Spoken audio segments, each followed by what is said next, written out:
Our today's topic is recording financial information, and obviously we would be recording in the books of accounts. Either those books of accounts are electronically maintained or manually maintained. तो उसकी recording से पहले कुछ बुनियादी rules हैं which we must understand, और फिर उसके बाद हम देखेंगे कि उसकी रिकॉर्डिंग किन बुक्स में की जाती है. Well, the topic that would be covered in our today's lecture is types of transaction. हम अंडरस्टैंड करेंगे कैश और क्रेडिट ट्रांजैक्शंस होती हैं. देन वी विल आइडेंटिफाई कि डेटर्स कौन हैं और क्रेडिटर्स कौन लोग होते हैं. अकाउंटिंग इक्वेशन का concept which is very important that we would be discussing in our today's lecture. और उसके बाद नेक्स्ट लेक्चर में हम देखेंगे कि बुक्स ऑफ अकाउंट्स कौन सी हैं जिनमें कि हमने फाइनेंशियल इंफॉर्मेशन को रिकॉर्ड करना. Well, and this is our learning outcome that I have already discussed with you. Obviously, different sources of financial information को हम रिकॉर्ड करने की बात कर रहे हैं. So the very first point that we would be taking up today is कि transactions कितनी तरह की होती हैं. Cash transaction and credit transaction. We have already discussed in our earlier lecture कि financial information के originate होने के 3 sources हैं. एक ट्रांजैक्शन, दूसरे इवेंट्स और तीसरे कंडीशंस. तो ट्रांजैक्शंस को हम इस वक्त डिस्कस करने जा रहे हैं. इवेंट्स और कंडीशंस असल में कैश और क्रेडिट नहीं होते, वो एक इवेंट है, हैपनिंग है, वो जहां पर भी उसका इम्पैक्ट जा रहा होगा we will look into that. या कंडीशन जो है वो एक ऑलरेडी रिकॉर्डेड इंफॉर्मेशन में आप एडजस्टमेंट करने जा रहे हैं. लिहाजा जो ज़्यादा कॉम्प्लेक्सिटी हमें नज़र आती है वो कॉम्प्लेक्सिटी हमें नज़र आती है ट्रांजैक्शंस को एनालाइज करने में. तो the analysis of transaction becomes little bit technical, क्योंकि उसमें कैश और क्रेडिट दोनों ट्रांजैक्शंस होती हैं, नकद और उधार. तो हमारी कंसंट्रेशन जो है वो कैश ट्रांजैक्शन और क्रेडिट ट्रांजैक्शन पर होंगे. Cash transaction means the entity is dealing with any other person, that any other person owner के साथ भी हो सकती है and that any other person other than the owner भी हो सकता है. तो the entity is dealing with any other person and such dealing is carrying receipt or payment of cash. तो कैश रिसीव फ्रॉम कस्टमर, आपने customer से cash receive किया. That cash receive from customer is your cash transaction, and being cash transaction इसको आपने कैसे record करना है ये हम सीखते हैं. तो इन अ वे इसमें चूंकि कैश रिसीट मौजूद है तो कैश ट्रांजैक्शन इसे कहेंगे. Then cash paid to supplier, it is again a cash transaction. इसमें भी कैश की अदायगी मौजूद है, ये कैश ट्रांजैक्शन कहलाएगी. Staff salaries paid, when you make payment to your staff, again you make payment in cash. तो कैश ट्रांजैक्शन इसमें भी है, लिहाजा इसको भी हम कैश ट्रांजैक्शन के जुमरे में लेकर जाएंगे. कैश पेमेंट है इसमें, चूंकि पेमेंट मेड बाय कैश और चेक और स्टैंडिंग ऑर्डर और डायरेक्ट डेबिट और डेबिट कार्ड और डिमांड ड्राफ्ट. अब अगेन ये पेमेंट के डिफरेंट आपके तरीक़ाकार हो सकते हैं. तो इन तमाम किसी भी तरीक़ाकार से आपने ट्रांजैक्शन को सेटिस्फाई कर दिया तो वो कैश ट्रांजैक्शन कहलाएगी. आप अपनी रोज़मर्रा की ज़िंदगी में देखते हैं कि आपने कैश पे किया उस कैश को पे करने के लिए आप चेक का इस्तेमाल करते हैं, या डेबिट कार्ड का इस्तेमाल करते हैं, या क्रेडिट कार्ड का इस्तेमाल करते हैं, या कोई और टूल आप यूज करते हैं, कोई इंस्ट्रूमेंट आप यूज करते हैं टू सेटल द ट्रांजैक्शन, तो वो आपकी कैश ट्रांजैक्शन कहलाएगी। आप इसी तर्ज पे कलेक्ट करते हैं कैश, आप कैश रिसीव करते हैं। आप जब कैश रिसीव कर रहे हैं तो कैश का रिसीव होना भी आपकी कैश ट्रांजैक्शन है। तो कैश ट्रांजैक्शन के लिए हमने यूं समझ लिया कि either we are receiving cash और we are making payment in cash, ये दोनों कैश ट्रांजैक्शंस कहलाएंगे। अब क्रेडिट ट्रांजैक्शन की तरफ आ जाइए। क्रेडिट ट्रांजैक्शन मींस के आपने कोई कैश में डील नहीं किया, ना कैश वसूल किया ना कैश अदा किया, आपने उधार पे माल खरीदा या उधार पे माल बेचा। It is credit transaction in which receipt और पेमेंट इज डिफर्ड, यूं आप कह लें उसकी सेटलमेंट डिफर की जाती है, मुलतवी की जाती है, आसान अल्फाज में डिले किया जाता है उसमें। तो अगेन एंटिटी ट्रांजैक्शन कर रही है किसी दूसरी पार्टी के साथ, लेकिन उसमें कैश इन्वॉल्व नहीं है। आपके रोजमर्रा जिंदगी में ये एक्सपीरियंस सामने आया होगा कि आप जाते हैं शॉप पे, माल या कोई चीज खरीदते हैं। Supposedly let me take a very easy example of your buying breakfast. आप कोई अंडा ब्रेड आप खरीदने के लिए बेकरी पे जाते हैं और उनसे अंकल से आप उधार कर लेते हैं। आप कहते हैं कि जी कल पैसे देंगे। बताइए डील हो गई कि नहीं? ट्रांजैक्शन तो हो गई ना। तो ये ट्रांजैक्शन उधार की ट्रांजैक्शन है।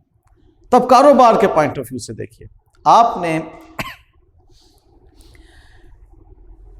बीइंग एंटिटी, बीइंग अ कारोबार, माल बेचा उधार पे कस्टमर को, या माल खरीदा उधार पर सप्लायर से, तो वो आपकी क्रेडिट ट्रांजैक्शंस हैं। तो sales of goods on credit, उधार पे माल आपने बेच दिया। ऑन क्रेडिट यहां पर उधार के लिए इस्तेमाल हो रहा है, ठीक है जी।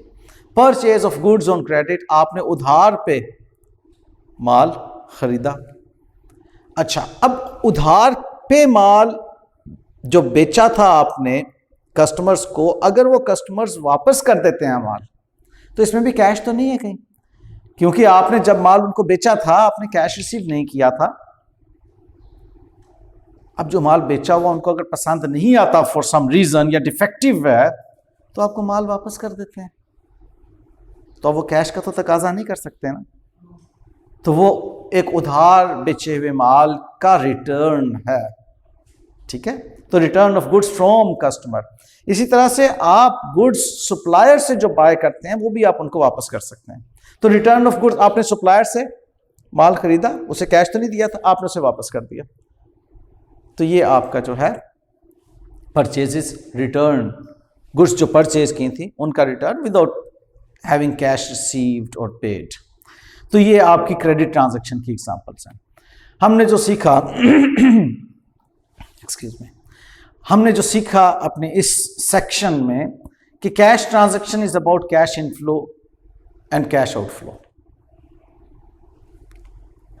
और credit transaction is about deferment of cash flows. आपने ट्रांजैक्शन कर दी लेकिन मुलतवी कर दी है, डिफरमेंट मुलतवी कर दिया, डिले कर दिया कि कैश का वसूल होना या कैश का अदा होना बाद में होगा।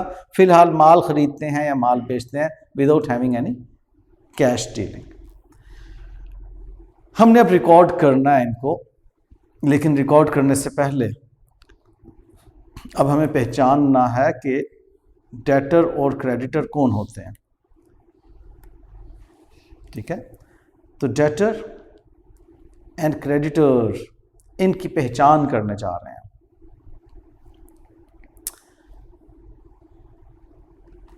डेटर को हम ट्रेड रिसीवेबल भी कह सकते हैं और क्रेडिटर को ट्रेड पेएबल भी कह सकते हैं। अब ज़रा समझते हैं कि ये कौन लोग हैं। डेटर्स और कौन लोग हैं? ये क्रेडिटर्स। अच्छा आगे बढ़ने से पहले सादगी में अगर हम इसको देखें तो आपने किससे रकम लेना होती है? जिसको माल बेचा होता है, जिससे माल खरीदा होता है? माल बेचा होता है। तो जिसको माल बेचा होता है वो हमारे लिए कस्टमर है, उसी से माल बेचने के एवज पैसे लेने हैं ना। और जिससे माल आपने खरीदा हुआ होता है या सर्विसेज खरीदी हुई होती हैं, उसको आपने पैसे देना होते हैं, तो वो आपका सप्लायर होता है। ठीक है, एक्सक्यूज मी। तो कस्टमर और सप्लायर की कहानी चलने जा रही है। कस्टमर और सप्लायर दो एक सादा लिटरल मीनिंग रखने वाले इंग्लिश वर्ड्स हैं, जिनको टेक्निकल टर्मिनोलॉजी में, अकाउंटिंग टर्मिनोलॉजी में हम डेटर या क्रेडिटर कहेंगे बिल तरतीब। कस्टमर कौन होगा? Debtor, the person to whom we have sold goods or our services and from whom money is receivable। ठीक है, और जिनसे हमने माल या सर्विसेज बाय की हैं उनको मनी इज पेएबल।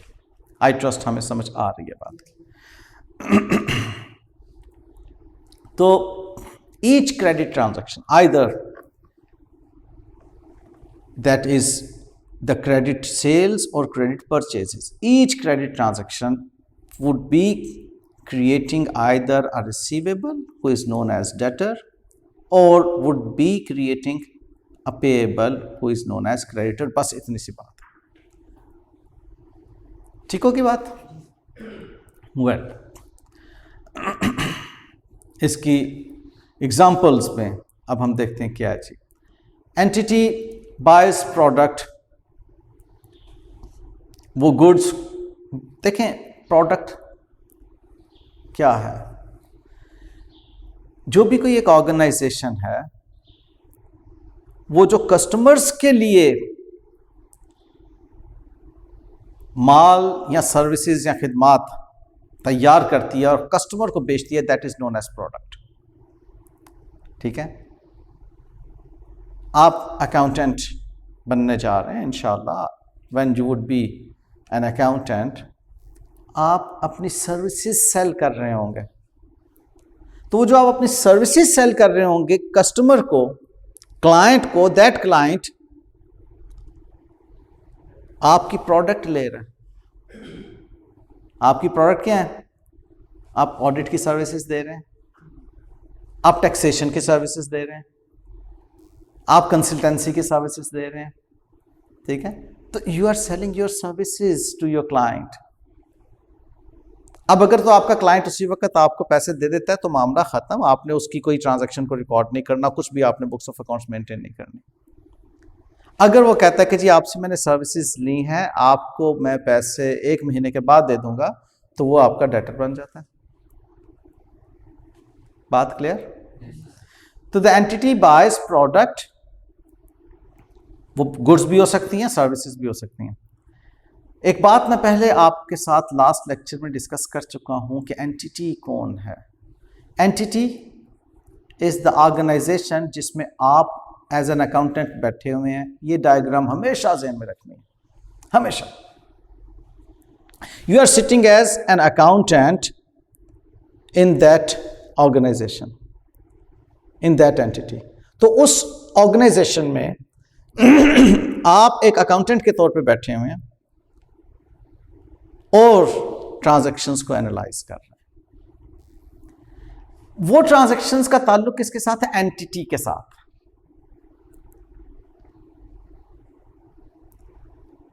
और ये बात मैंने आपके साथ लास्ट लेक्चर में डिस्कस की थी कि एंटिटी के जो डिफरेंट लोगों के साथ ताल्लुक होते हैं उनमें एक ओनर भी है, कस्टमर है, सप्लायर है। ठीक है, लेंडर है जिसने पैसे उधार पे दिए हुए हैं, और भी बेशुमार एम्प्लॉयज हैं, बैंक्स हैं, गवर्नमेंट एजेंसीज हैं।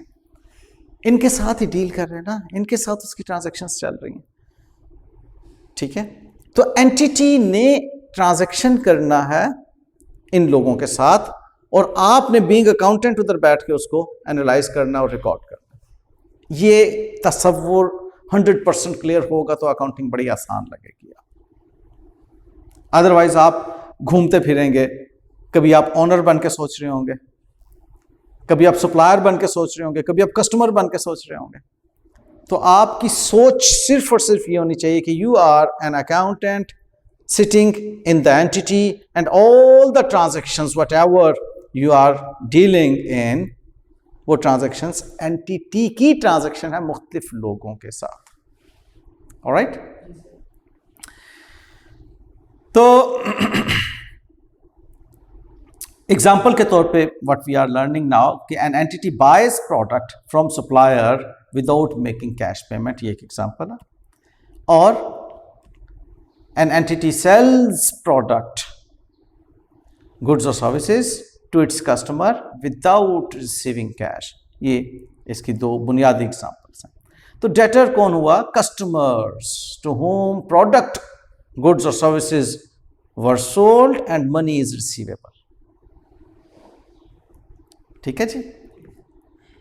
क्रेडिट टर्म्स का मतलब उधार, इसको ऑन अकाउंट भी कहा जाता है, ऑन अकाउंट, ठीक है, उधार। वेल, तो examples, goods sold to Sumaiya on credit terms, we made a sale and now over here Sumaiya is our customer. ठीक है, हमने चीजें सेल की हैं उन्हें, तो ऑन क्रेडिट टर्म्स, उधार पर। Cash received from Sumaiya, now we are receiving cash from her, ठीक है, आफ्टर अ मंथ। तो now this Sumaiya who was our debtor has cleared her account with us. हमने इनसे पैसे लेने थे, she was our account stable, पैसे मिल गए। ओके, तो in both cases Sumaiya was our debtor, जो कि सेटलमेंट हो गई उसके साथ। ठीक है जी, जी बेटा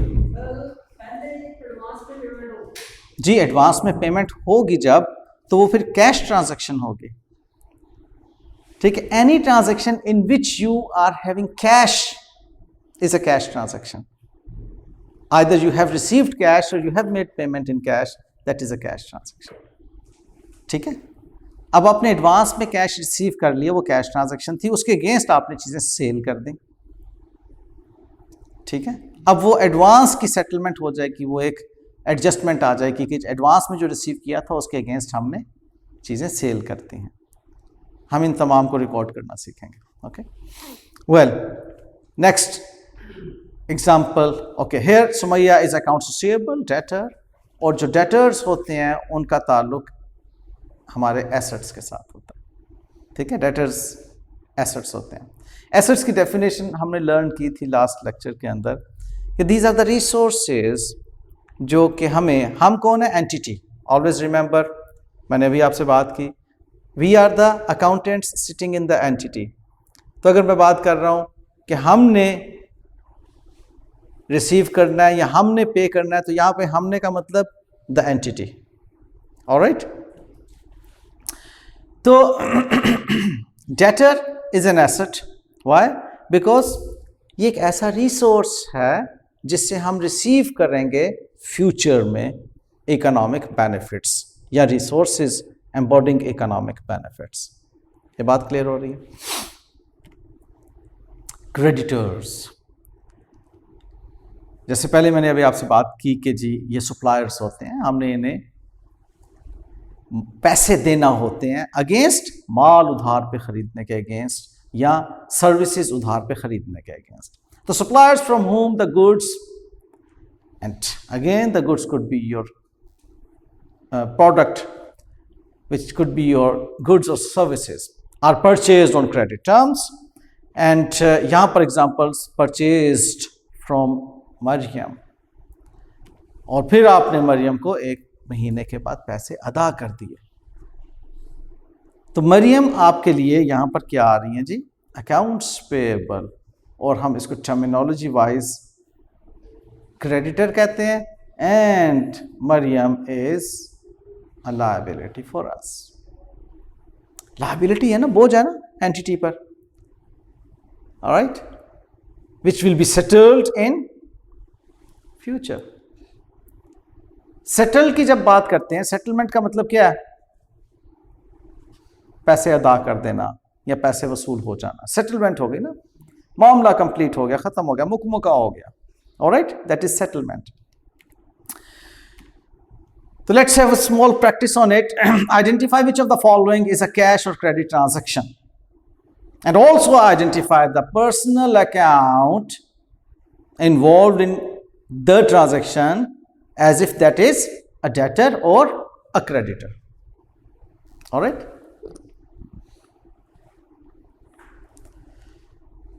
Purchased goods from Hanan on credit. अब आपने बताना है क्या ये कैश ट्रांजैक्शन है, क्रेडिट ट्रांजैक्शन है, और हनान जो है वो हमारे पास डेटर है या हनान हमारे पास क्रेडिटर है। सबसे पहले तो मुझे ये बताइए, is this a cash transaction और a credit transaction? Credit transaction, ये हमारी क्रेडिट ट्रांजैक्शन है, क्योंकि purchase goods from Hanan on credit लिखा हुआ है, उधार पे हमने खरीदी है। ठीक है बेटे। उसके बाद इसमें हमने देखना है कि हनान से हम गुड्स परचेज कर रहे हैं, तो हनान इज आर डेटर और क्रेडिटर? क्रेडिटर, क्योंकि हमने माल खरीदा है, हमने उसे अदायगी करना है। क्लियर।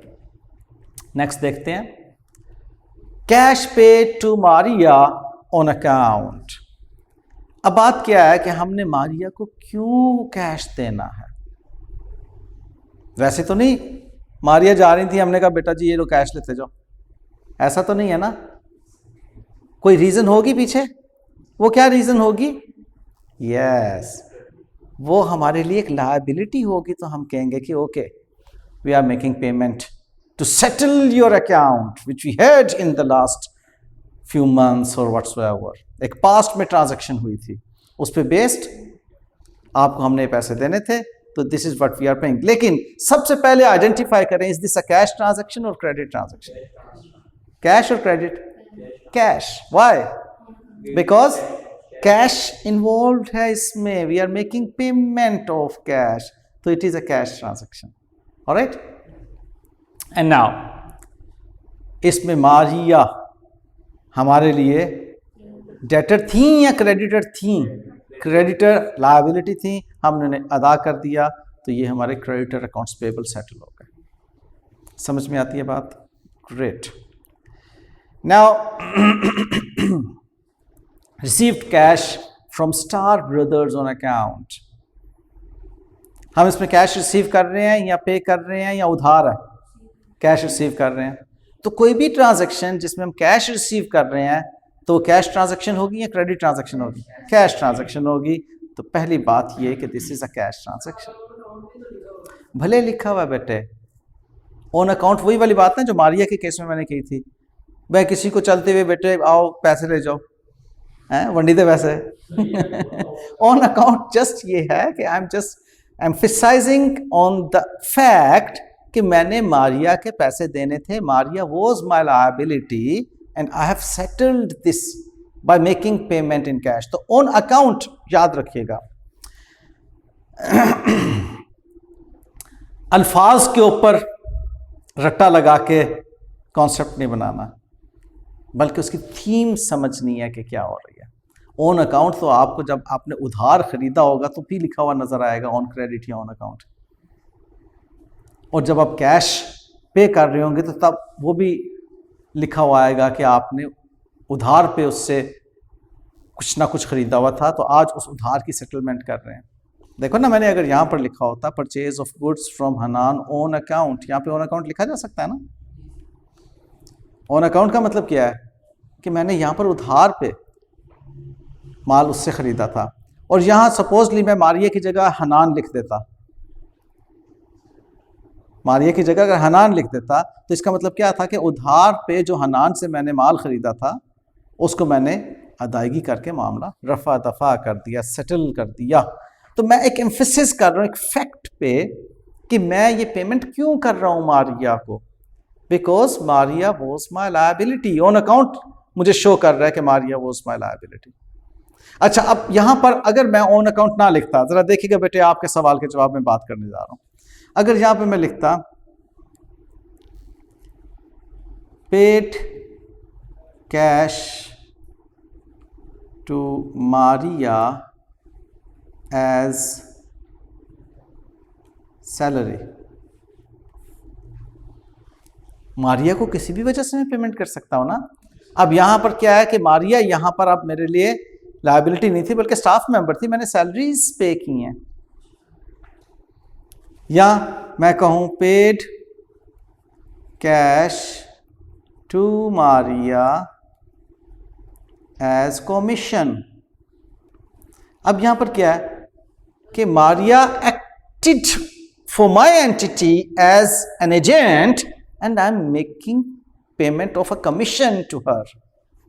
उसने कुछ सर्विसेज मुझे दी हैं जिसके लिए मैंने उसके साथ कहा हुआ था कि जी I will pay you commission on it, तो मैंने उसे कमीशन पे कर दी है। तब वो कोई उधार की ट्रांजैक्शन की वजह से नहीं। तो ये ऑन अकाउंट क्या शो कर रहा है, पास्ट शो कर रहा है कि there was a transaction in the past that we are settling now. ठीक है जी, जी cash, whenever we are making payment in cash और वी आर रिसीविंग कैश, तो कैश ट्रांजैक्शन है। अब भले उसके अंदर डेटर क्रेडिटर भी इन्वॉल्व होगा, लेकिन है वो कैश ट्रांजैक्शन। तो बात जो समझना चाह रहे हैं वो ये है कि डेटर या क्रेडिटर के इन्वॉल्व होने का मतलब ये नहीं है कि वो क्रेडिट ट्रांजैक्शन ही है।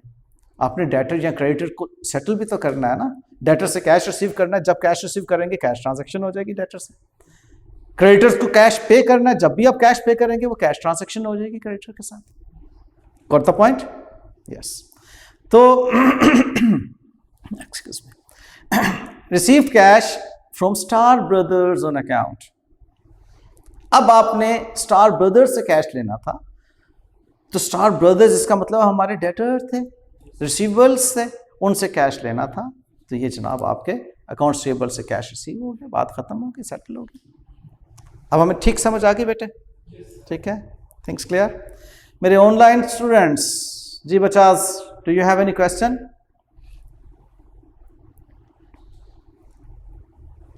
Okay, if everything is going good, excellent, mashallah, appreciate. Okay,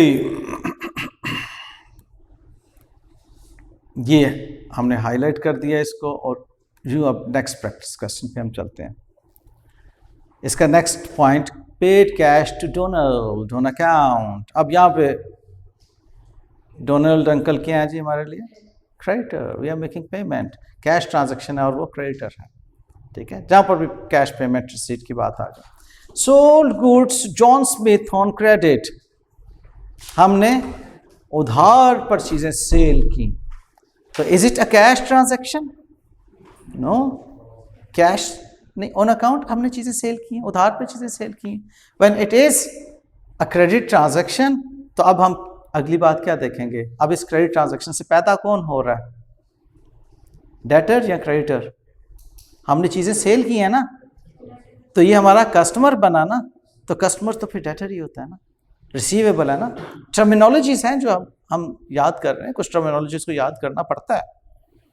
ठीक है, आपने बचपन में याद किया था कि ऊपर जो चल रहा होता है इस तरह से पंखा होता है। ठीक है, किया था ना याद? उसको ये तो नहीं कहा था पानी चल रहा है।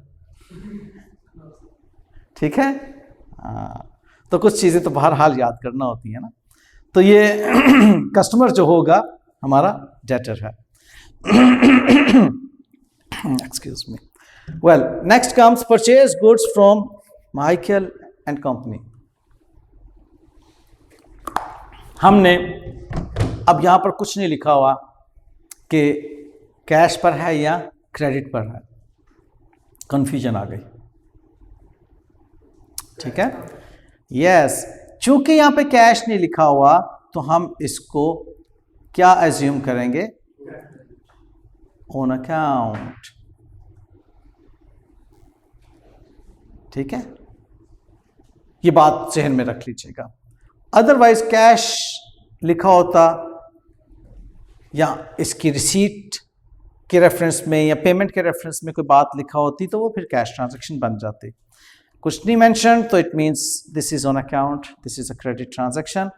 तो आप इसको कहेंगे जी आपकी क्रेडिट ट्रांजैक्शन है, हाईलाइट में कर रहा हूँ, और हमने चूंकि परचेज किया है इसलिए वो हमारे लिए क्रेडिटर बन गया जी।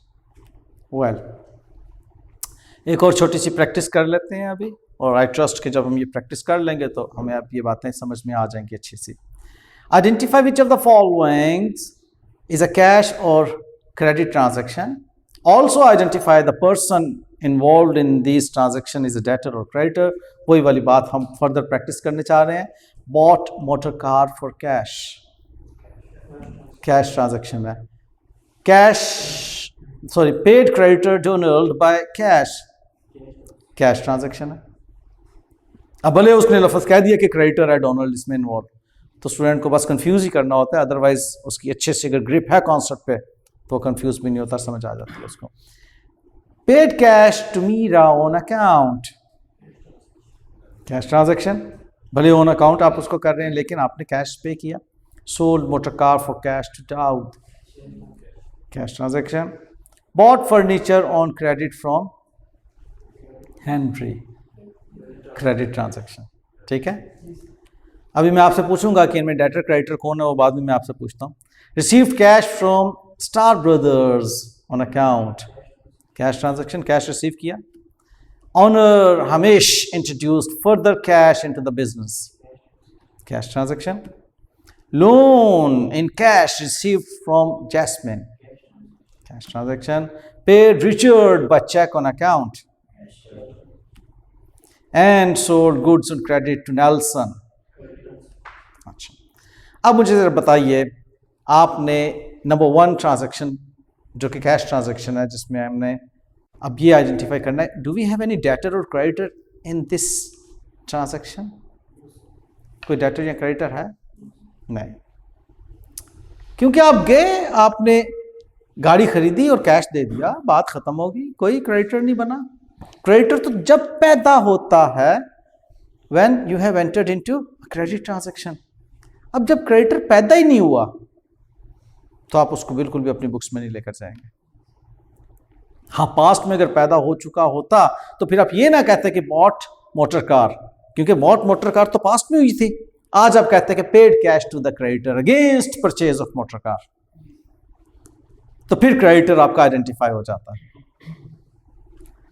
कहता है paid creditor Donald by cash. अब ये आपका पास्ट में क्रेडिटर था, तो डोनल्ड यहां पर क्या है जी? Creditor identify. कैश ट्रांजैक्शन है लेकिन ये क्रेडिटर आइडेंटिफाई।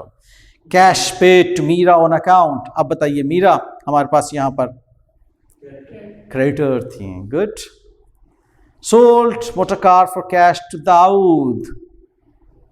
अब ये मुझे बताइए कि दाऊद नाम लिखा हुआ आ गया यहां पर, should we consider this Dawood as debtor or creditor? We have sold motor car for cash to Dawood। कुछ भी नहीं, पैदा ही नहीं हुआ वो, तो इसका मतलब नाम लिखा होने का मतलब ये नहीं है कि आपने लाजिमन उसको डेटर या क्रेडिटर बनाना है। पैदा कब होगा डेटर या क्रेडिटर? उसकी ओरिजिनेशन कब होगी? जब उधार की ट्रांजैक्शन होगी। ये कॉन्सेप्ट अच्छे तरीके से समझना है। Alright, bought furniture on credit from Henry. अब ये उधार पे आपने हेनरी से खरीदा तो ठीक है, हेनरी आपके लिए क्रेडिटर बन गया। Received cash from star brothers on account. आपने क्यों स्टार ब्रदर्स से कैश आज रिसीव किया? क्योंकि पास्ट में डेटर था, पैदा हो चुका था पास्ट में, तो उस डेटर से कैश रिसीव कर रहे हैं, तो आइडेंटिफाई हो गया। ओनर हमेश introduce further cash into the business. क्या ओनर को डेटर या क्रेडिटर कहेंगे? बहुत बड़ा गुनाह होगा अगर ओनर को डेटर या क्रेडिटर कहेंगे, कभी माफ़ी नहीं है उसकी, गुनाह कबीरा में शामिल है और वाजिब हो जाता है, अल्लाह माफ़ फरमाए। Okay, loan in cash received from Jasmine. अच्छा, यहां पर एक बड़ी इंपॉर्टेंट बात है, यहां पर एक कॉन्सेप्चुअल तजाद मेरा पर्सनल आ जाता है, बहुत सी बुक्स के साथ भी और बाज़ औक़ात बड़े एहतराम के साथ टीचर्स के साथ भी। वो कहते हैं जिस शख्स के पैसे आपने फ्यूचर में अदा करने वो आपका क्रेडिटर है। आपने माल बाय किया होता है, आपने उसके पैसे अदा करने होते हैं, तो वो मैंने आपको बताया कि क्रेडिटर है। लेकिन वो एक जेनेरिक बात करते हैं कि जिस भी शख्स के आपने फ्यूचर में पैसे अदा करने वो क्रेडिटर है। मैं इससे मुख्तलिफ बात करता हूं। अगर आपने उससे माल खरीदे बगैर फ्यूचर में पैसे अदा करने हैं, मीन्स आपने उससे कर्जा लिया था, तो वो आपका लेंडर है, वो क्रेडिटर नहीं है। There is a difference between lender and a creditor. और ये डिफरेंस मेरा ज़ात का क्रिएट किया हुआ नहीं है, ये सिर्फ मैंने कॉन्सेप्ट को लर्न किया अच्छे तरीके से और मैंने इस पे कॉन्सेप्ट बिल्ड किया। और ये वो कॉन्सेप्ट है जो कि आईएसबी फ्रेमवर्क में लिखा हुआ है, users of the financial statement के पॉइंट ऑफ व्यू से। वो लेंडर को अलग डिफाइन करता है, क्रेडिटर्स को अलग डिफाइन करता है। इसका मतलब है कि अगर वो एक होते तो वो सिर्फ एक लफ्ज यूज करता वहां पे क्रेडिटर का। इसलिए जिससे दस्त बदस्त कैश आपने उधार लिया उसको क्रेडिटर नहीं कहना। सॉलिडली समझ लो इस बात को पूरे शऊर के साथ। भले आपने उसके पैसे वापस देने हैं उसको, लेकिन वो भाई लेंडर है आपका। फॉलोड। अब यहां पर वो क्या कह रहे हैं, loan in cash received from jasmine. आपने कर्जा लिया जैस्मीन से, तो जैस्मीन आपके लिए क्या है, लेंडर है, क्रेडिटर नहीं है। आपने जी बेटे हम बोरोअर है ना, बोरो कर रहे हैं ना, हम उधार ले रहे हैं ना, वी आर द बोरोअर। तो हमने एंटिटी में बैठे हुए, अगेन वही बात, who you are sitting in the entity and you are the accountant sitting in the entity. ठीक है, and here she is the lender। ये जैस्मीन है।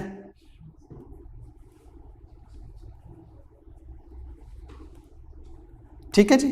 अब ये जैस्मीन लेंडर जो है, इसने बिजनेस को उधार दिया है, तो बिजनेस उसको क्या कहेगा, lender, not creditor.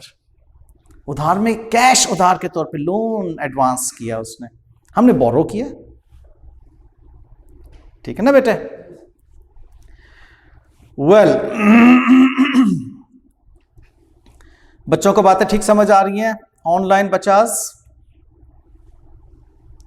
Any confusion, any point you want to discuss with me, please feel free. Okay बेटे, excellent Adil, you are getting the concepts, wonderful, everything is clear. Maryam, good बेटे। Khaliq, Azhar, thank you very much bete, God bless you all। paid Richard by check on account। अब Richard को आपने उधार जो माल खरीदा हुआ था उसके अगेंस्ट आपने पेमेंट की बाय चेक, तो बाय चेक की है, कैश ट्रांजैक्शन है, लेकिन वो रिचर्ड आपके लिए क्रेडिटर था। सोल्ड गुड्स ऑन क्रेडिट, अब नेल्सन आपके लिए डेटर बन गया। ठीक बात। लो बेटे जी, ये बात अब हमें अच्छे से समझ आ गई और हमने क्लैरिटी ले ली इसके ऊपर। अच्छा, आगे है अभी एक received loan from commercial bank, वही वाली बात दोबारा से आ गई। अब ये कमर्शियल बैंक हमारे लिए क्या है जी, लेंडर। ऑलराइट, क्रेडिटर नहीं है। अच्छा, आप बीइंग अकाउंटिंग स्टूडेंट किताबों में अगर ऐसा पढ़ते हैं, तो चूंकि आज आपके भी मैं बेसिक अकाउंटिंग आपको सिखा रहा हूँ ना, और आपको बता रहा हूँ कि आपने जब बड़े होकर बहुत सी किताबों में जो कि अच्छे बड़े ऑथर्स की किताबें हैं उसमें पढ़ना है, और फाइनेंशियल मैनेजमेंट में ख़ास तौर पे वो इसको क्रेडिटर कहते हैं, तो उनसे आपने झगड़ा नहीं करना। ठीक है, उन्होंने बात यही करना चाहिए है कि वो आपका लेंडर है, लेकिन टर्मिनोलॉजी उन्होंने क्रेडिटर यूज़ कर दी है, कोई बात नहीं।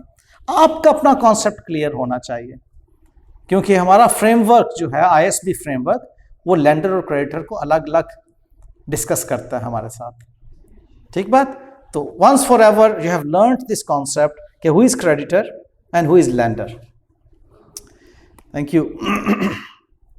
ये जी हमारी इंपॉर्टेंट टिप्स हैं इसके ऊपर, that we should carry always with us, कि debtors are the receivables against sales of product, creditors are the payables against purchase of product, and loan receivable is not a debtor and loan payable is not a creditor. ठीक है, ये borrower और lender वाली बात आ जाएगी. आपने अगर देखे ना, आप अगर लोन, सुन लीजिए, आप अगर लोन देते हैं तो लोन लेते हैं तो देते भी बात सूरतों में है ना. लाइक यहां पर आपने किसी को कर्ज दिया तो लोन रिसीवेबल हो गया ना. तो वो जो किसी है वो क्या हो गया, बोरोअर. और यहां पर लोन पेएबल है, किसी से कर्ज लिया, तो वो जो किसी है वो क्या हो गया, लैंडर. तो उसको डेटर या क्रेडिटर नहीं कहना, वो आपके लिए बोरोअर या लेंडर होगा. ऑलराइट. पेमेंट और रिसीव्ड इन कैश और थ्रू चेक इस कैश ट्रांजैक्शन अच्छे तरीके से समझ आ चुकी है बात. और बाइंग और selling product on account without involving cash और bank is a credit transaction, ये भी हमें अच्छे से बात समझ आ चुकी है. ले बेटे जी, अब हम अकाउंटिंग इक्वेशन के कॉन्सेप्ट पे आएंगे. हम 5 मिनट की ब्रेक लेंगे अभी. ऑलराइट, 5 मिनट की ब्रेक के बाद मैं आपको अकाउंटिंग इक्वेशन सिखाऊंगा और उसके बाद फिर आज हमने डेबिट एंड क्रेडिट की बातें भी सीखनी है इंशाल्लाह. तो there is a break of 5 minutes. Okay, alright बेटा जी. तो now we would be talking about the concept of accounting equation.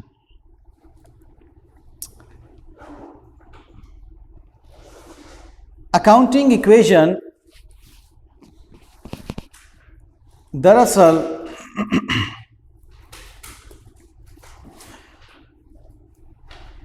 Base है हमारी फाइनेंशियल स्टेटमेंट्स की, जो कि हमने अल्टीमेटली बनाना होती हैं रिपोर्टिंग पॉइंट ऑफ व्यू से.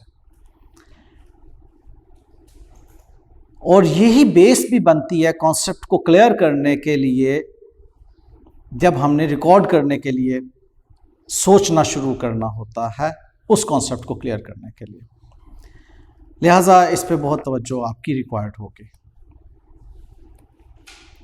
बेसिक अकाउंटिंग इक्वेशन जो है, मैंने आपसे लास्ट लेक्चर में भी डिस्कस किया था कि resources are equal to the sources. इसको बिल्कुल फिलहाल कॉमन सेंस लेवल पे हम देखेंगे. जब हम रिसोर्सेज की बात करते हैं तो resources are the assets and sources are the owners equity and liabilities. इन्हें हम क्लेम्स भी कहते हैं. ये सोर्सेज जो हैं, सोर्सेज क्लेम्स भी कहलाते हैं. अभी मैंने आपके सामने 2 बंदे डिस्कस किए थे, लेंडर एंड क्रेडिटर. अभी हमने डिस्कस किया था. और तीसरा एक बंदा आप शामिल कर लें इसमें, इन्वेस्टर.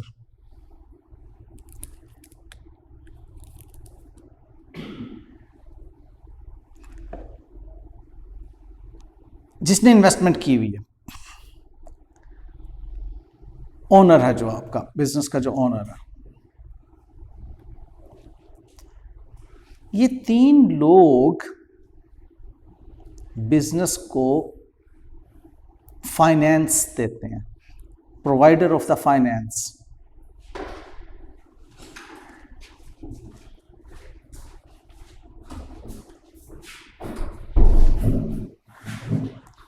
लिहाजा इनको हम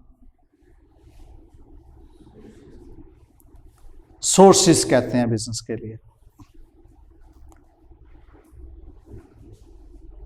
अब वो या तो ओनर्स के तौर पर, ओनर्स इक्विटी में फॉल कर रहे होते हैं, या बिजनेस की लायबिलिटी बन जाते हैं. अब देखें ना, आपने बोरो किया मनी लेंडर से, तो आप पे बोझ है ना कि आपने उसके पैसे अदा करने हैं जो आपने उधार पे कर्जा लिया हुआ. या आपने गुड्स और सर्विसेज उधार पे ली हैं तो आपका क्रेडिटर बन गया है, तो आप पे बोझ है ना कि आपने उसके पैसे अदा करने हैं. तो सोर्स ऑफ फाइनेंस बन गया. अब इन लोगों से जो आप लेते हैं उसको आप अपने बिजनेस में इन्वेस्ट करते हैं, एसेट्स के अंदर. Excuse me. तो लिहाजा उनका क्लेम एसेट्स के ऊपर आ जाता है, ठीक है ना। वो कहते हैं जी ये एसेट्स हमारे हैं। ओवरऑल ये एक एंटिटी है, एक इदारा है, एक बिजनेस है, एक ऑर्गेनाइजेशन है, उसके एसेट्स और उसकी ओनर्स इक्विटी और उसकी लायबिलिटी है। लेकिन विद इन दैट इक्वेशन अगर आप देखें तो ये जो ओनर्स इक्विटी एंड लायबिलिटी है वो कह रहे हैं कि हमारा क्लेम है इन एसेट्स के ऊपर। बात फॉलो की? तो लिहाजा जो बुनियादी तौर पर एक इक्वेशन कॉन्सेप्चुलाइज करना है आपको, ये है कि आपके बिजनेस एंटिटी में जितने भी रिसोर्सेज हैं वो सोर्स कहां से हुए हैं? ओनर्स से, लेंडर से एंड क्रेडिटर से। कॉन्सेप्ट क्लियर हो गया हमें? Initially zero is equal to zero होता है, एग्री करते हैं इस बात पर? जब अभी आपने सोचा है कि मैं कारोबार शुरू करूं, ठीक है, सपोजली आपने सोचा है कि कंप्यूटर्स मैंने बेचने हैं, तो कंप्यूटर्स बेचने के लिए खरीदेंगे ना पहले कंप्यूटर्स, और कंप्यूटर्स खरीदने के लिए पैसे आपके पास होने चाहिए ना, और वो पैसे कौन देगा? ओनर।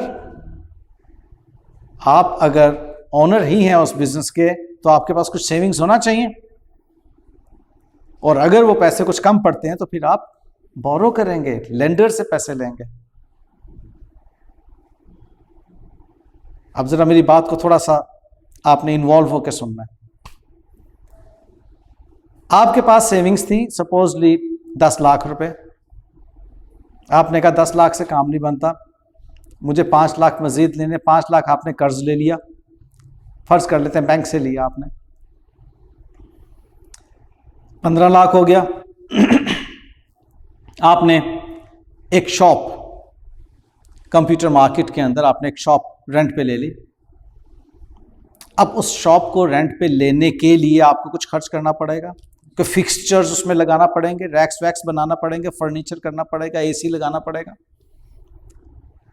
यहां तक जब बात हुई तो आपके फर्ज कर लें कि जी 7 लाख रुपया खर्च हो गया। अब जरा कहानी मेरे सुनते जाना। 7 लाख रुपया खर्च हो, बाकी कितना पड़ा हुआ आपके पास? 8 लाख। आपने कहा जी कंप्यूटर्स मैंने अब यहां पर रखने हैं। आपने अब जिससे कंप्यूटर खरीदने हैं वो कंप्यूटर्स आ रहे हैं 20 लाख रुपए के। ओह, हिल गया यार, इसका मतलब है अब मैं कारोबार सारी ज़िंदगी नहीं कर सकता। उसने कहा नहीं नहीं, आप कारोबार कर सकते हैं। कैसे? उसने कहा जी कि आप किसी मोतबर बंदे की मुझे सिक्योरिटी दे दें कि आप मुझे पैसे अदा कर देंगे 15 दिन के बाद, तो मैं आपको 20 लाख के कंप्यूटर जो हैं वो उधार देने को तैयार हूँ। आपने कहा हाँ, मेरे वाले साहब बड़े मोतबर हैं, ठीक है। तो आपके वाले साहब उस कारोबार की दुनिया में भी मोतबर थे, ठीक है, आपके लिए मोतबर हैं, उस कारोबार की दुनिया में भी मोतबर थे। उन्होंने एक अच्छा बिजनेस किया हुआ था उस एरिया में, तो उन्होंने कहा जी कि आप हाजी साहब के बेटे हैं, ठीक है जनाब, आपको हमने 20 लाख रुपए के कंप्यूटर्स उधार पे दे दिए, बेचें अब आप इसे। अब आप देखिए, ओनर ने, इन्वेस्टर ने कितने पैसे दिए? 10 लाख रुपए? नहीं नहीं नहीं, शुरू में 10 लाख की सेविंग थी ना आपकी। आपने लेंडर से, बैंक से कितना कर्जा लिया? और क्रेडिटर ने आपको कितने का माल दिया? 20 लाख का माल दिया। वो अलग बात है, वो अभी हमने तो पैसे तो दिए नहीं यार, हमने तो कहा मौजा करिए फिर थोड़ी सी, हमने तो 15 दिन के बाद देने हैं, तो अभी तो 20 लाख का माल उठाया ना हमने। जरा बिल्कुल इसको देसी अंदाज में समझो, इजी इजी। 20 लाख का माल उठाया, ठीक है। अब इनिशियली जब तक ये काम नहीं था 0-0 था, जब ये काम आगे बढ़ा सब्सिक्वेंटली तो increase in left side and also increase in right side होना शुरू हो गई। वो क्या थी? वो ये थी बेटे,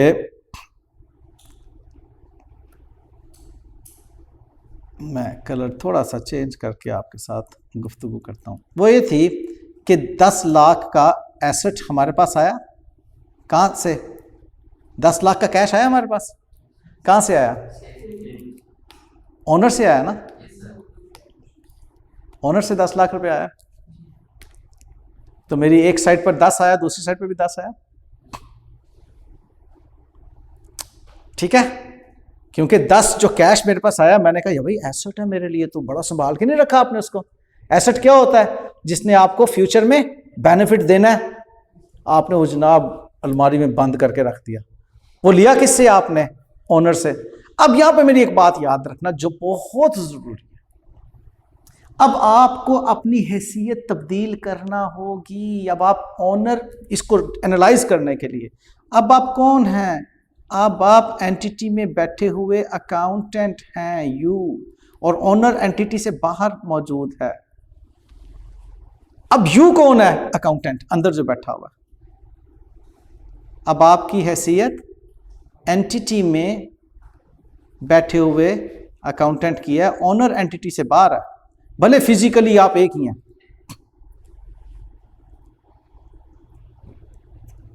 आप मुख्तलिफ पर्सनैलिटीज रखते हैं ना, माँ बाप के बेटे हैं, मेरे स्टूडेंट हैं, बहन भाइयों के भाई हैं, दोस्तों के दोस्त हैं, ठीक है।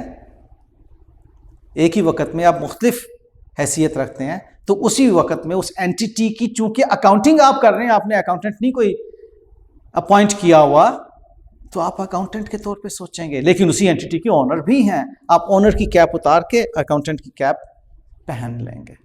जो मैं कहना चाह रहा हूं आपको समझ आ रही है? ठीक बात? वेल,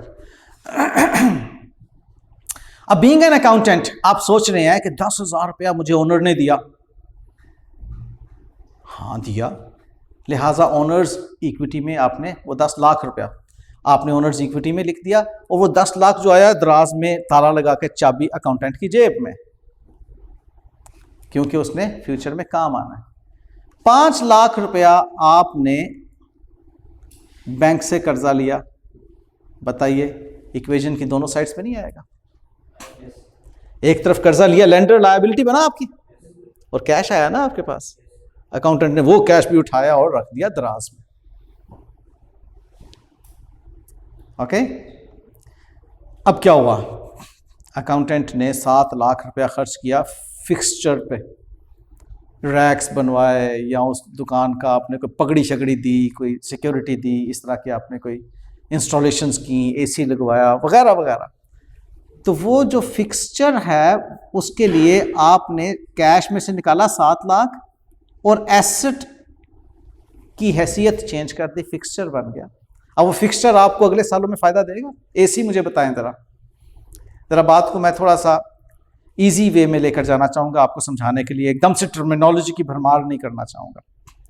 एसी जो आपने अपनी शॉप में इंस्टॉल किया, क्या हर रोज एसी खरीद के शॉप में लगाएंगे? हाँ, क्या करेंगे? कितने साल तक फायदा देने की सलाहियत रखता है वो एसी? कितने साल तक? ऑलमोस्ट 5 साल, 10 साल, ठीक है। तो 1 साल से ज्यादा अरसा तक, मेरे अब ये अल्फाज गौर से सुनने मेरे बच्चों ने, any resource which has capacity to be beneficial for the entity for more than one accounting year is your asset. उसकी कैपेसिटी है 1 साल से ज्यादा अरसा तक आपको इकोनॉमिक बेनिफिट देने की, तो एसेट है। तो एक एसेट था कैश, उस कैश से निकल के वो क्या हो गया? आपका फिक्सचर, ठीक है।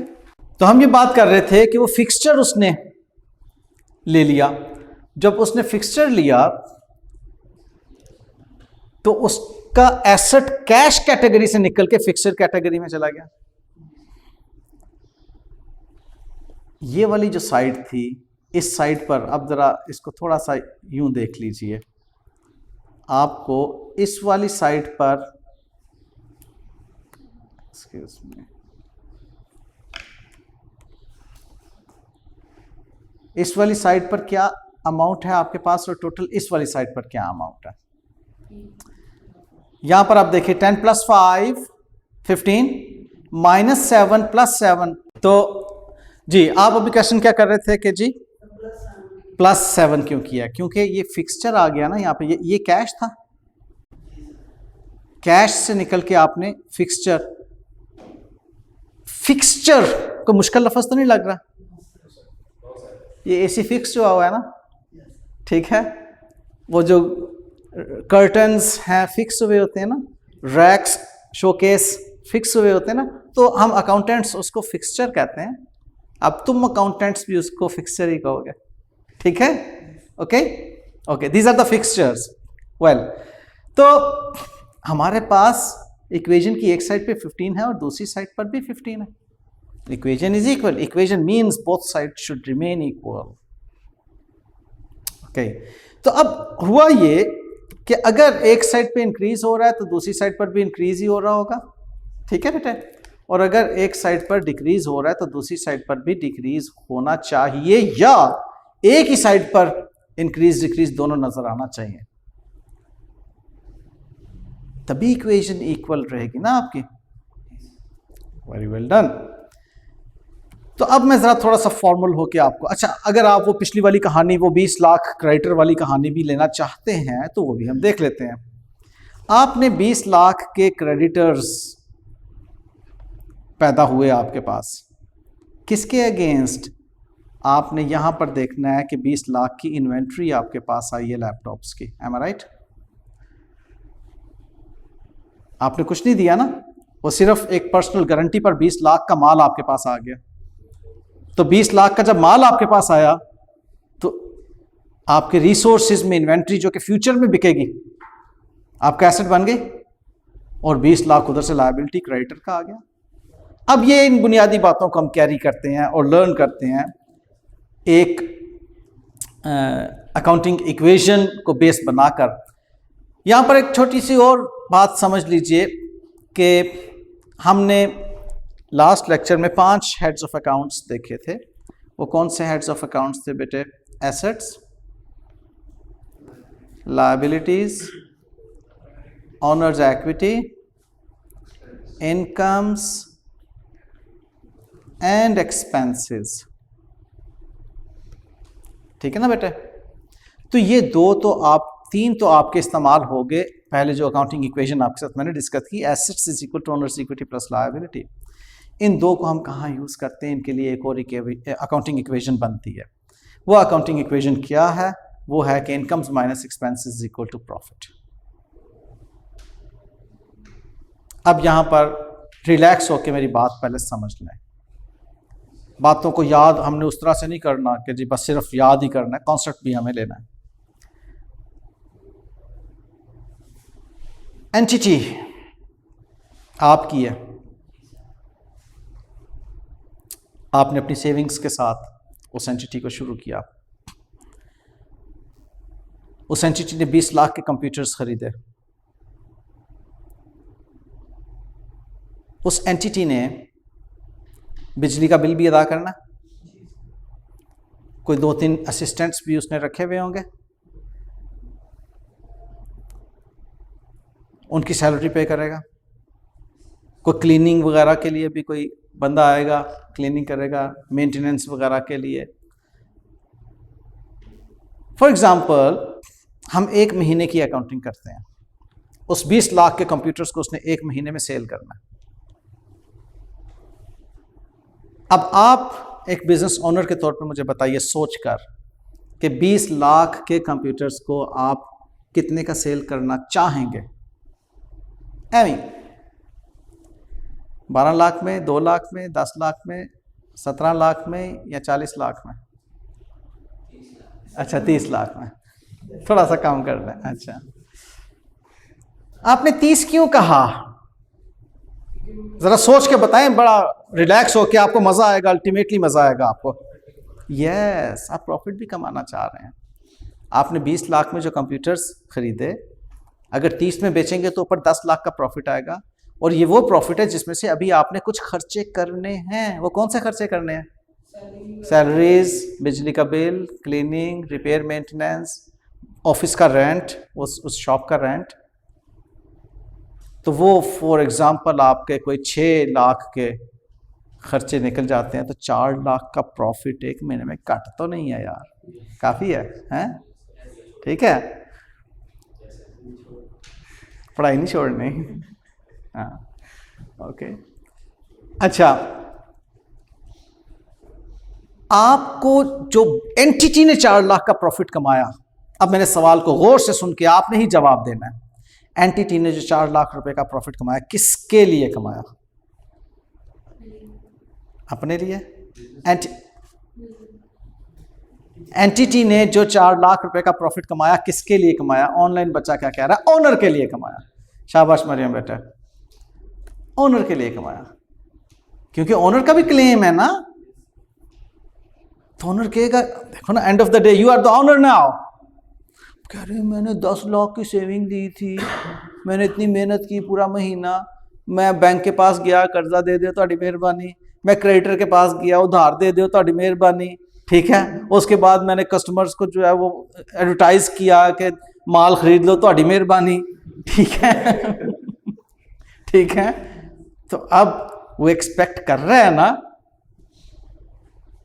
कि बिजनेस प्रॉफिट दे दे ਤੁਹਾਡੀ मेहरबानी, ठीक है। तो बिजनेस जो प्रॉफिट कमाया, that is for the owner, ठीक है बेटे। तो ये अब हम ऑनर में उस प्रॉफिट को कैसे लेकर जाएंगे, this I will tell you इंशाल्लाह। ये ऑनर्स इक्विटी की बात मैंने आपसे यहां पर कर दी कि resources are financed by external and internal sources. वो जो ओनर बैठा हुआ था और जो लेंडर था और जो क्रेडिटर था, इवन वो कौन था? External source of finance. तो जो प्रॉफिट है वो क्या है? Internal source of finance.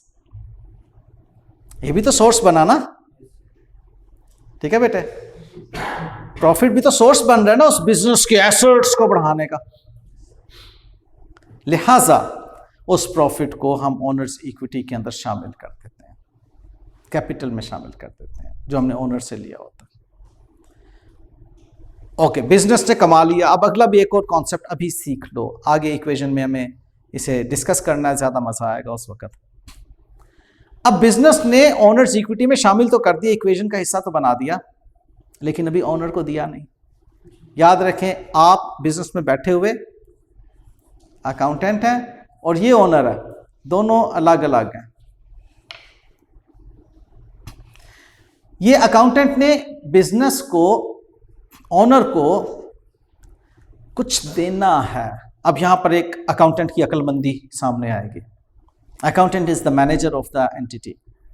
वो कहेगा अगर जितना प्रॉफिट कमाया सारा का सारा ओनर को दे दिया, तो कल को इस बिजनेस की ग्रोथ के लिए मुझे जब पैसे चाहिए होंगे तो मैं दोबारा बैंक में जाऊंगा कर्जा लेने के लिए कि ਤੁਹਾਡੀ मेहरबानी कर्जा दे दो, या माल उधार खरीदने के लिए दोबारा मैं जनाब तरले मिन्नत करूंगा सप्लायर्स की, उधार पे माल दे दो ਤੁਹਾਡੀ मेहरबानी। वो कहेगा नहीं यार, ऐसा नहीं करना चाहिए। अब ये कौन सोच रहा है? Accountant, the manager of the entity.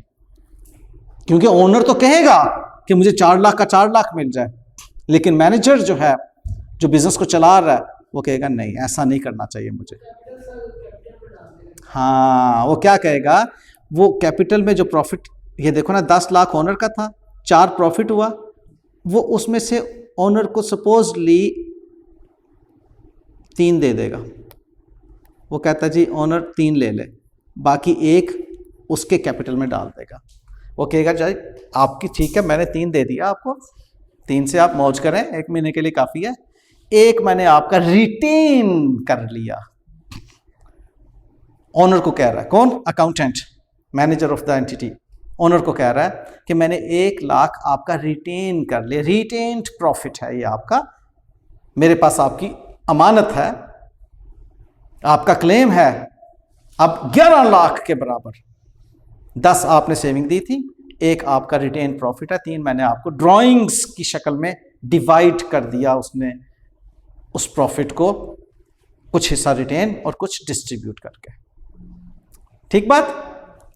ये कॉन्सेप्ट हमें अच्छा सा समझ आ गया। तो इक्वेशन क्या बन गई कि owners equity in fact is equal to 10 lakh का कैपिटल, 4 लाख का प्रॉफिट और माइनस 3 लाख की ड्रॉइंग्स। हमने 0 लॉस एज्यूम किया है कि इसमें लॉस कोई नहीं हुआ, तो हमारे पास ओनर्स इक्विटी कितनी आ गई? 11 लाख की। हमें ठीक ठीक समझ आ रही है ना बेटा? इसमें जो 3 लाख हमने उसको दिया है उनको, ये हम एसेट में कंसीडर नहीं ना करेंगे। कैश तो जाएगा ना, कैश में से माइनस होगा। उधर से कैश रिड्यूस होगा, इक्वेशन की दोनों साइड पे रिड्यूस है ना, उधर से कैश रिड्यूस होगा, इधर से आपके प्रॉफिट्स में से ड्राइंग्स की अमाउंट रिड्यूस होगी, क्योंकि कैश भी तो रिड्यूस हुआ ना, फिजिकली कैश दिया ना आपने। तो हमने क्या सीखा जी, important tips, resources are equal to sources, initially equation 0 is equal to 0 होती है, owner brings personal resources in the business as source of finance, and sources are invested by external investors as well as generated through internal profits. लेकिन जी अब हम एक example इस पे solve करेंगे। Accounting equation कह रहा है जी, Henry started business Micrologix by introducing capital 45,000 in cash. अब हमारे बिजनेस ओनर का नाम है हेनरी और हम उसके हैं अकाउंटेंट, ठीक बात। ये जनाब हेनरी अंकल आ रहे हैं कैश लेकर बिजनेस में, ओके, और हमने ये इक्वेशन बना ली। क्या इक्वेशन कहती है जी, हमारी इक्वेशन ये कहती है कि हमारे पास एसेट्स एक साइड पर हैं, ओनर्स इक्विटी एंड लायबिलिटीज दूसरी साइड पर हैं। एसेट्स में मैंने कुछ एसेट्स लिख दिए पहले से ही, ठीक है, सिर्फ इसलिए कि मुझे इक्वेशन की वो वाली साइड कितनी बड़ी करनी है। आप टाइटल बेशक ना लिखें, कॉलम्स आप कोई 8 के करीब 10 के करीब बना लें, और इसी तरह से ओनर्स इक्विटी और लायबिलिटी में भी आप 2-2 3-3 कॉलम्स बना लीजिए, क्योंकि डिफरेंट टाइप्स के एसेट्स और लायबिलिटीज आपके पास आनी है अभी। अब सबसे पहली ट्रांजैक्शन क्या है जी कि आपको 45,000 कैश हेनरी के कैपिटल की शक्ल में मिला। उसके बाद दूसरी ट्रांजैक्शन क्या हुई, माइक्रोलॉजिक्स परचेज फर्नीचर बाय पेइंग 20,000। उसने क्या किया देख लीजिए, दूसरी ट्रांजैक्शन में 20,000 फर्नीचर, फॉलोड। अब आपके पास इक्वेशन की इस साइड पर 45,000 हेनरी ने दिया था, जिसके अगेंस्ट 2 रिसोर्सेज मौजूद हैं, एक कैश 25 और दूसरा फर्नीचर 20। समझ में आती है बात, ओके। तीसरी ट्रांजैक्शन क्या हुई, Micrologix purchased a computer for 28,000 by paying 8,000 in cash and signing a promissory note agreement with supplier 20,000। उसने कहा कि जनाब मुझे तो 28,000 रुपये का कंप्यूटर चाहिए, 28,000 रुपये का कंप्यूटर चाहिए है, लेकिन मेरे पास तो 28,000 नहीं है। उसने कहा ठीक है कोई बात नहीं, आप कितना देंगे? उसने कहा जी मैं तो 8,000 दे सकूंगा आपको। उसने कहा कोई बात नहीं। अब इसको आपने कॉमन सेंस लेवल पे देखना है, अकाउंटेंट बन के भी फिलहाल, मतलब अकाउंटेंट मीन्स स्टूडेंट बन के नहीं देखना, अभी आप कॉमन सेंस लेवल का अकाउंटेंट बन के इसको देखें, बिल्कुल कॉमन सेंस लेवल पे। भूल जाए कि आप अकाउंटिंग पढ़ रहे हैं, बिल्कुल भूल जाए कि आप अकाउंटिंग पढ़ रहे हैं।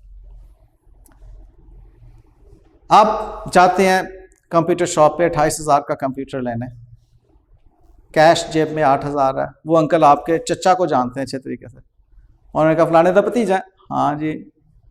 28,000 का कंप्यूटर ले, हाँ जी। कितना कैश है? 8,000 जी। वीज़ा की करेंगे? मैं लिख के दे दूंगा आपको। उसने कहा जा पुत्र 20 का मुझे लिख के एक चिट दे दे कि मुझे 1 महीने बाद या 2 महीने के बाद दोगे, 28,000 का कंप्यूटर लो और जाके पढ़ो शाबाश। ऐसा हो सकता है कि नहीं हो सकता? हाँ जी ठीक है। हाँ क्या? हाँ 28,000 का कंप्यूटर लिया, कैश कितना दिया? 8,000। कैश में कमी हुई, बोझ कितना पड़ गया? 20,000 का। ये लायबिलिटी में किस नाम से? प्रोमिसरी नोट, एक वादा लिख दिया आपने। अब देखो बेटे टेक्निकल टर्मिनोलॉजी 1000 आ जाए आपके सामने, लेकिन बुनियाद आपकी मजबूत है। क्या? कि जो पैसे देने हैं लायबिलिटी है। अब आप उसे अकाउंट्स पेबल के नाम से लायबिलिटी कहें या प्रोमिसरी नोट के नाम से लायबिलिटी कहें, it's a liability on you. Followed? पक्की अच्छी समझ आ गई? तो आपकी इक्वेशन की दोनों साइड्स देखें बराबर है बेटे जान। आपके पास अब कितना पड़ा हुआ है? कैश 45 45 में से पहले 20 लेस किया, यू गॉट 25 में से 8,000 कैश आपने दिया, बाकी रह गए 17, और फर्नीचर 20 वो भी आपके पास मौजूद है, और अब आपके पास एक 28,000 का कंप्यूटर भी एसेट के तौर पे। कंप्यूटर हर रोज तो नहीं खरीदोगे ना, एक मतलब कंप्यूटर खरीदा 4-5 साल चलेगा ना, ओके, तो एसेट हुआ। दूसरी तरफ सोर्स किसने किया, एक तो हेनरी ने 45,000 आपको कैपिटल का दिया हुआ है, वो सोर्स है आपके पास, और दूसरा 20,000 अभी अंकल से आपने उधार किया कंप्यूटर के अगेंस्ट, एक प्रोमिसरी नोट लिखकर लायबिलिटी बन गई। फॉलोड द कॉन्सेप्ट, आसानी से समझ आ रही है? अकाउंटिंग कोई मुश्किल सब्जेक्ट तो नहीं लग रहा आपको? इंटरेस्टिंग है, गुड। तो अब अगली बात आ गई, माइक्रोलॉजिक्स एंटर्ड, बिजनेस का नाम है Micrologix, entered into a transaction of buying inventory या स्टॉक या गुड्स, जो भी आप कहना चाहो, गुड्स भी कह दो बेशक, मर्चेंडाइज, जो भी आप कहना चाहो, ऑफ 1,350 एंड एग्रीड टू पे the supplier in near future. कहानी क्या है? कैश ट्रांजैक्शन है, क्रेडिट ट्रांजैक्शन है? क्रेडिट ट्रांजैक्शन, फ्यूचर में आपने पे करना है। अब जितनी मर्जी उसने कहानियां डाल दी हैं, आपको उसका कॉन्सेप्ट क्लियर है कि कैश नहीं पे किया, क्रेडिट ट्रांजैक्शन। अब इसकी वजह से आप देखिए, आपके पास एक तो एसेट्स में इन्वेंट्री आ गई, इन्वेंट्री कहें या स्टॉक कहें एक ही बात, दूसरी तरफ आपके पास क्रेडिटर में लायबिलिटी आ गई। एसेट में हमने इसे क्यों लिखा? इसलिए कि अब ये बिका तो नहीं, आपने माल खरीद कर स्टोर में रखा। अब आपकी वो शॉप जो है कंप्यूटर्स की, जो आपने कंप्यूटर्स का कारोबार शुरू किया, उसमें आपने कुछ 2-3 कंप्यूटर्स खरीद लिए बेचने के लिए, या उसमें आपने, चले आप समझे कि कंप्यूटर्स खरीद कर नहीं बेचने, आपने एक्सेसरीज खरीद कर बेचनी है। उसके लिए कोई आपने वो उसके डिफरेंट वो एक्सेसरीज जो कंप्यूटर से रिलेटेड हैं या मोबाइल फ़ोन से रिलेटेड हैं, इस तरह की चीज़ें हैं, केबल्स वगैरह, वो आपने ख़रीद कर अपने शॉप में रख ली, लेकिन उधार ख़रीदी, तो आपके वो इन्वेंट्री में पड़ी हुई, बिक्की तो नहीं ना अभी। अब ये बात इसलिए बड़ी तवज्जो से समझने और सीखने की है कि इसके बाद अगली ट्रांजैक्शन इस पर बेस करेगी। अभी बिक्की तो नहीं ना, लिहाजा आपकी इन्वेंट्री में पड़ी हुई चीज़ एसेट है, क्योंकि फ्यूचर में बिकनी है, सेल फ्यूचर में होगी। कहता है during its first month of operations Micrologix provided services to customer. अच्छा, अब माइक्रोलॉजिक्स जो है वो एक्सेसरीज भी बेच रहा है और कुछ हार्डवेयर रिपेयर का भी वो जानता है काम। उसने अपने कस्टमर्स को 7,500 रुपीज की सर्विसेज दी, ठीक है। अब 7,500 रुपीज की सर्विसेज दी और कैश रिसीव कर लिया। बताओ, cash transaction credit transaction? Cash transaction. Follow करके हम ये जनाब वो सर्विसेज दे रहा है, ठीक है, और ये उसकी सेल्स इनकम जो है प्रॉफिट्स में इंक्रीज का बायस बन रही है, दूसरी तरफ कैश रिसीव हो रहा है। मुझे बताओ, समझ आ रही है बात? जब वो सर्विसेज देगा, इनकम होगी, तो उसकी वजह से प्रॉफिट इंक्रीज होगा ना, तो आपने प्रॉफिट्स में शामिल कर दिया इसको। अभी आपको ज़हन में है कि खर्चे भी तो सर होने हैं ना, सारा का सारा प्रॉफिट नहीं है ना, बिल्कुल होने हैं अभी खर्चे। उसने कोई बिजली का बिल देना है, उसने कोई रिपेयर मेंटेनेंस है, और कोई 2-3 एक्सपेंडिचर है उससे रिलेवेंट जो कि अभी होने हैं। जब होंगे हम उसकी अकाउंटिंग कर लेंगे। फिलहाल इसकी वजह से तो प्रॉफिट इंक्रीज होगा ना हमारा, उधर से कैश इंक्रीज हो रहा है। यहां तक कंफ्यूज तो नहीं है मेरा कोई बच्चा? Smooth, easy, okay. अब कहता है जी माइक्रोलॉजिक्स ने अब वो खर्चे किए, 1, 2, 3, 4 खर्चे किए उसने, ठीक है। कौन कौन से? Wages, rent, utility, miscellaneous. अब जो भी एक्सपेंडिचर कर रहा है वो क्या कह रहा है, उसको पे कर रहा है, कैश में पे करेगा ना, तो कैश अदायगी हो गई। इनका टोटल किया आपने, देखिए 3,650 ही बनता है। टिक टिक करके देखो जरा, do you have tick tick? करो टिक टिक, ऐसा ही है।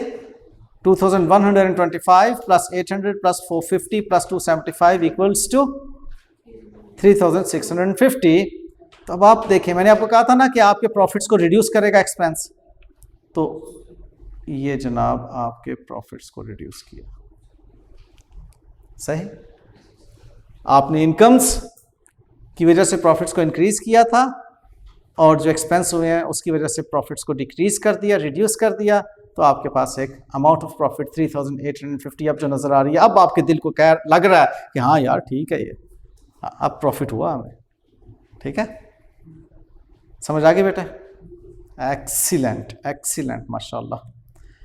अगली equation, Micrologix paid 950 to its creditor during the month. उसने जो इन्वेंट्री खरीदी थी, अब उसने कहा कि जी मेरे पास पैसे हैं, प्रॉफिट मैंने कमाया है, तो चलो यार अपने उधार ही कुछ रिलैक्स कर लो।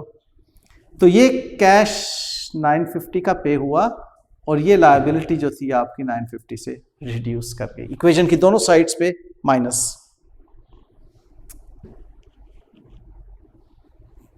All clear? ग्रेट। ये जनाब आपके क्रेडिटर्स पे हो रहे हैं और कैश में पे हो रहे हैं। Next equation, during the month Micrologix sold out stock costing 800 for 1200 and this was on credit, earning a profit of 400। मैं यहाँ पर रुक रहा हूँ, अगली बात करने से पहले आप लोगों की लॉजिक्स देखूंगा क्या है। आपने इन्वेंट्री खरीदी थी, पड़ी हुई है स्टॉक में, इन्वेंट्री में, स्टोर में, उसमें से आपने 800 रुपए का माल उठाया, कितने का बेचा? 1200। 800 की चीज 1200 की बिकी, 400 प्रॉफिट हुआ। अब आपकी लॉजिक क्या कहती है? भूल जाएं कि आप अकाउंटिंग के स्टूडेंट हैं, बिल्कुल भूल जाएं और रिलैक्स होकर इसको एनालाइज करें। आपकी पड़ी हुई जो इन्वेंट्री है उसमें इंक्रीज हुई या डिक्रीज हुई? इन्वेंट्री में कितने से डिक्रीज हुई? 800 से। ये 800 की इन्वेंट्री गई ना आपकी। आपके पास जो प्रॉफिट्स हैं, प्रॉफिट्स का कॉलम है ना, प्रॉफिट्स में इंक्रीज हुआ कि डिक्रीज हुआ? इंक्रीज। कितना? 400, 400, ये 400। अब वो 1200 किधर गया? इक्वेशन तो टैली नहीं हुई, एक तरफ 800 से कमी हो रही है, एक तरफ 400 से इजाफा हो रहा है। अब अगली बात, रिलैक्स हो गया। अकाउंटिंग का स्टूडेंट तो बोर शख्स होता है यार। We are not the accounting students, we are lively persons हैं। और रिलैक्स होके हम सोचेंगे, हम रिलैक्स होके सोचेंगे कि वो 1200 की बेची थी यार, कैश आया कि नहीं? तो यार क्या कहेगा? वो नहीं आया। अच्छा अच्छा अच्छा, नहीं आया तो इसका मतलब है लेने कि नहीं? तो यार क्या कहेगा? लेने हैं। तो यार को अब आप क्या कहोगे? अगर उससे पैसे लेने हैं तो वो क्या हमारे लिए? डेटर। जिससे फ्यूचर में पैसे लेने, वो हमारे लिए डेटर है। तो डेटर हमारे लिए एसेट होता है ना बेटे, हमने ये चीज सीखी थी ना। कितने से है वो हमारे लिए एसेट? अब जरा देखो इक्वेशन टैली करती है कि नहीं। मेरी इक्वेशन की लेफ्ट साइड पे 1200 इंक्रीज है, 800 डिक्रीज है, तो नेट इंक्रीज कितनी आ रही इक्वेशन की? 400। तो इक्वेशन की दूसरी साइड पे क्या है? 400 इंक्रीज है। इक्वेशन टैली, मौजा ही मौजा। ठीक है, बिल्कुल रिलैक्स हो के अपनी लॉजिक सप्लाई करो, आपको अकाउंटिंग सब्जेक्ट से मोहब्बत हो जाएगी। सही बात है, इतना मजे का सब्जेक्ट है, इतना लॉजिकल फ्लो में आगे लेकर चलता है आपको।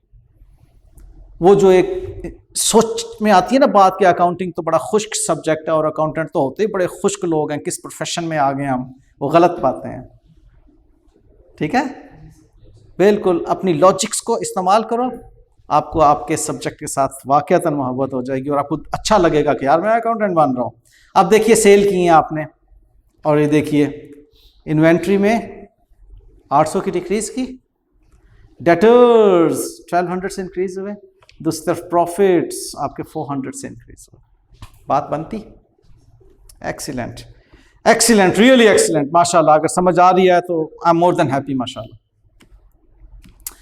अब जी एक और जनाब, हेनरी साहब कहते हैं ताड़ी मेहरबानी 2000 रुपया दे दो मुझे, इतना कमा लिया है। ठीक है, महीना ख़त्म हो गया। आप अकाउंटेंट कहते हैं कि ठीक है आपको हम 2000 रुपया देते हैं, तो वो 2000 रुपया जो देंगे कैश देंगे ना आप, कैश में कमी होगी, और जो प्रॉफिट्स हैं प्रॉफिट्स को डिवाइड कर दिया ना आपने कहा कि ठीक है 2250 अब आपके पास जो है रिटेन्ड है, ये क्या है जी, रिटेन्ड प्रॉफिट, और ये 2000 क्या है, डिस्ट्रीब्यूटेड प्रॉफिट।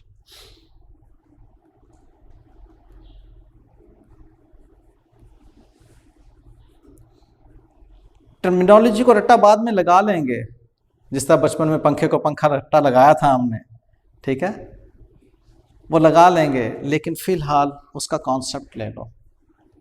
इसको हम क्या कहते हैं, डिस्ट्रीब्यूटेड प्रॉफिट। अब इसकी टर्मिनोलॉजी ड्राइंग कहलाती है, ठीक है, याद कर लेते हैं, लेकिन कॉन्सेप्ट क्या है कि हमने प्रॉफिट डिस्ट्रीब्यूट किया, और जो प्रॉफिट डिस्ट्रीब्यूट नहीं होता उस प्रॉफिट को क्या कहते हैं, रिटेन्ड प्रॉफिट। ठीक है, इंशाल्लाह जब बड़े होंगे आप तो आपको ये चीज़ें बड़ी आसान लगेंगी, जब आप रिटेन्ड प्रॉफिट और रिटेन्ड अर्निंग के कॉन्सेप्ट्स में देखेंगे कि कुछ बच्चे स्ट्रगल कर रहे हैं, आप उस वक्त कहेंगे यार मानल मज़ा ही आ रहा है सानू, इनको पता नहीं क्यों स्ट्रगल हो रही है।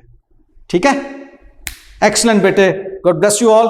दैट्स ऑल हमारे इस टॉपिक से रिलेटेड बातचीत। हमने क्या सीखा इसके अंदर, जो इंपॉर्टेंट टिप्स टू रिमेंबर है हमारे इस टॉपिक से रिलेटेड, दीज आर के each transaction brings a change in accounting equation. जो भी ट्रांजैक्शन है अकाउंटिंग इक्वेशन को हलाती है। Incomes earned cause increase in the balance of owners equity, ultimately owners equity आपकी इंक्रीज होती है उससे। एक्सपेंसेस की वजह से ओनर्स इक्विटी डिक्रीज होती है आपकी, क्योंकि वो प्रॉफिट का कॉलम ओनर्स इक्विटी के अंडर आ रहा है ना। इंक्रीज इन रिसोर्सेज यानी कि एसेट्स में result because of increase in sources, एक तरफ ऐड दूसरी तरफ भी ऐड, और डिक्रीज इन अदर रिसोर्सेज या किसी दूसरे एसेट में डिक्रीज होगी एक एसेट में इंक्रीज करने के लिए। जैसे हमने देखा कि हमने फर्नीचर खरीदा था, कैश एसेट में डिक्रीज हुई थी, फर्नीचर एसेट में इंक्रीज हुई थी। कुछ फर्दर आपको होमवर्क के तौर पे ये बातें मैं दे रहा हूं, आप होमवर्क करेंगे इसका। जी बेटे जान, इंशाल्लाह दिस इज योर एसेट, तो कोई बात नहीं, उसके हम रिड्यूस करेंगे, माइनस करेंगे। जिस तरह से आपने एक्सपेंसेस लिखे थे उस तरह से लिखेंगे, उसको एक्सपेंस के इक्विवेलेंट लेंगे आप। ठीक है, तो ये होमवर्क है बेटे जान आपका। आपने क्या करना है, गुड्स परचेज्ड ऑन क्रेडिट आपने देखना है कि इक्वेशन की किस साइड को इंक्रीज या डिक्रीज कर रही है। ठीक है, ये इसका आंसर मैंने वैसे यहाँ पर दिया हुआ है। पेड यूटिलिटी बिल्स, आपके एसेट्स डिक्रीज कर रहे हैं और आपकी इक्विटी डिक्रीज, क्योंकि इक्विटी डिक्रीज इसलिए कर रहे हैं कि यूटिलिटी बिल अल्टीमेटली प्रॉफिट्स को रिड्यूस कर रहा है। ठीक है, इसी तरह से सोल्ड गुड्स ऑन प्रॉफिट आपके, ये भी वो हमने जो 200, ये हमने जो अभी एंट्री की थी ना 400 का प्रॉफिट हुआ था, और वो वाली है। ठीक है, मैं अब आपको एक्सप्लेन नहीं कर रहा, ये आपने खुद से सोचना है, मैं सिर्फ सिंपली एक रन थ्रू कर रहा हूँ इस पर। पेड टू क्रेडिटर्स, आपने अपनी लायबिलिटीज पे ऑफ की हैं। Cash invested bye owner, owner ने बिजनेस में इन्वेस्टमेंट किया, फौरन आपने कौन सी कैप बनानी, अब आप ओनर की कैप नहीं पहनेंगे, याद रखिएगा, accountant sitting in the entity, वो हैं आप।